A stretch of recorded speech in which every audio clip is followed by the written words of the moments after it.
Hello there, my name is Winnie Berawa. Welcome to this lesson on the impact of FGM or CAT on the female mental health. If you're new here, this channel focuses on lessons, lectures, and expert interviews pertaining to healthcare. And on the series of female genital mutilation, this is a partnership program between the University of Nairobi, the Girl Generation, and Africa Coordinating Center for Abandonment of FGM. Remember that female genital mutilation is a violation of human rights and it's a criminal offense that can be charged in a court of law. So you've been following, you've seen how female genital mutilation can affect the sexual health of women who have undergone it by looking at the heat goes away study and also looking at how the cycle changes when the women have undergone through this cut. Now, the other important aspect that we need to look out is the female mental health. How does FGM affect the mental status of women in our community? So that is the purpose of this session. And if you're new again, please don't forget to subscribe. If you're a returning subscriber or if you're a returning viewer, please remember to subscribe. So first and foremost, the World Health Organization describes mental health and well-being as an opportunity where every individual is able to realize his or her own potential, to cope with the normal stresses of life, to work productively and fruitfully, and to be able to make a contribution to her or his community. So I want you to realize that according to the WHO, it shows that there's certain level of stressors in life that as a human being, we are supposed to be able to cope with or to live with it.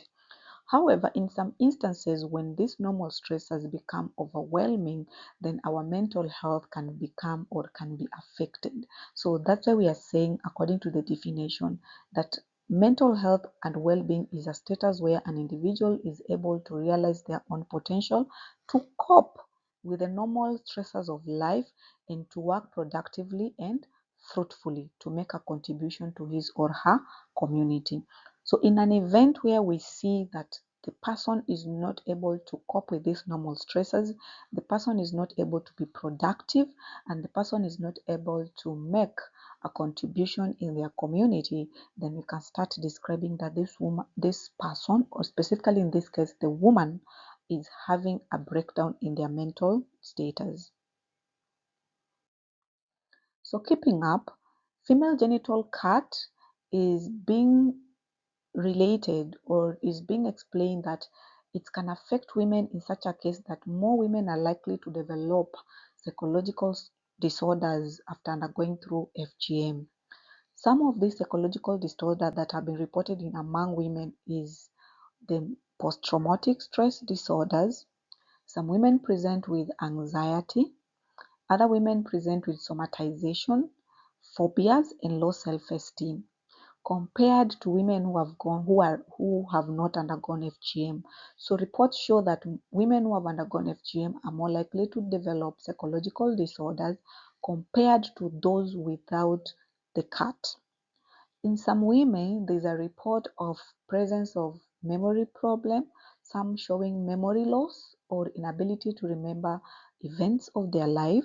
There's also flashbacks that are being observed, especially flashbacks relating to the cutting event or the ceremonies that were surrounding the FGM events.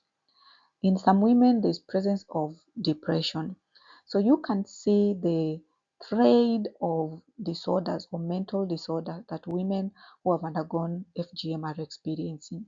So you can see a list on post-traumatic stress disorder, anxiety, somatization, phobias, low self-esteem, memory problems, flashbacks, and even depressive disorders. So that shows how severe the mental effects of FGM can be on women. And this is where we're emphasizing more that FGM is a criminal offense and a violation of human rights. So let's explore more.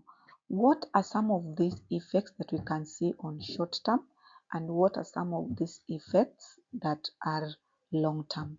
So under the short-term effects, we see there's presence of shock and sadness, there's feeling of isolation.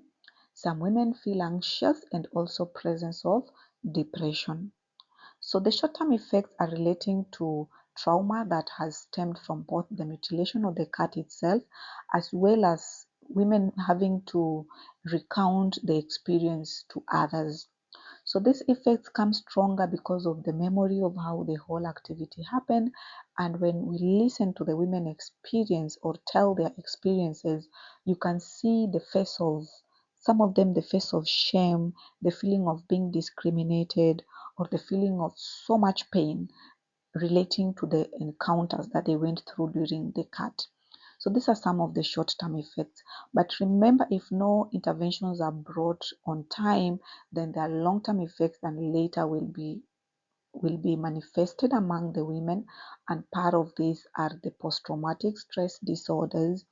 We've had the anxiety disorders and poor anger management abilities and depression also. And depression, unfortunately, also can progress all the way to mental breakdowns, leading to diagnoses such as psychosis.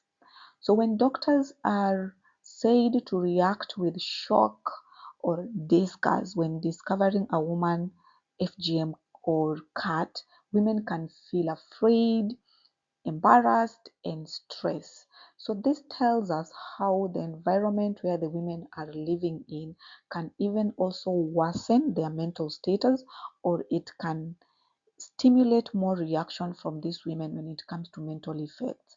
So how we respond as healthcare workers, how we handle this population in response to them recounting their events have a great effect on how they also will respond to their mental health. So we need to remember that post-traumatic stress disorders are like top of the list, followed by the aspects of anxiety and also depression. So this tells you if these issues are not clearly managed, then we can have our women losing themselves in these experiences.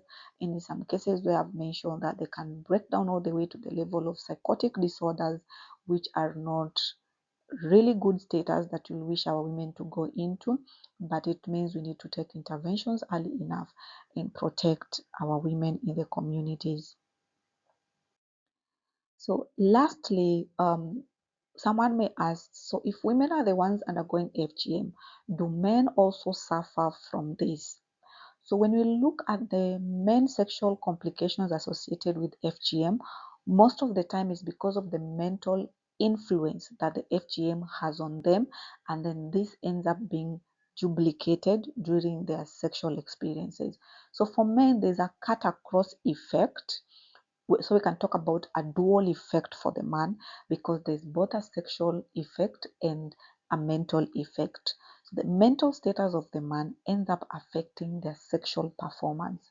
And one of the effect comes around when it comes to sexual desire, where the men start expressing low libido or lack of interest in any sexual engagements. Then there's sexual arousal where some have no arousal at all or they have unsustained erection. Then when it comes to penetration difficulties, the presence of infibulation, the cyst, and the keloids can actually hinder penetration of the penis into the vaginal opening, or it can bring bruises in form of penile wounds. It can stimulate infections due to the bruises and even some state of bleeding if it's very forceful or there's need to use force with no proper lubrication. And then in case of erectile dysfunction and impotence, stress and anxiety are explained to be part of the reasons that can contribute to development of impotency or erectile dysfunction. Experience of sexual pain and dyspareas. It's being told that the anticipation of pain can cause anxiety, which can actually lead to erectile problems among men.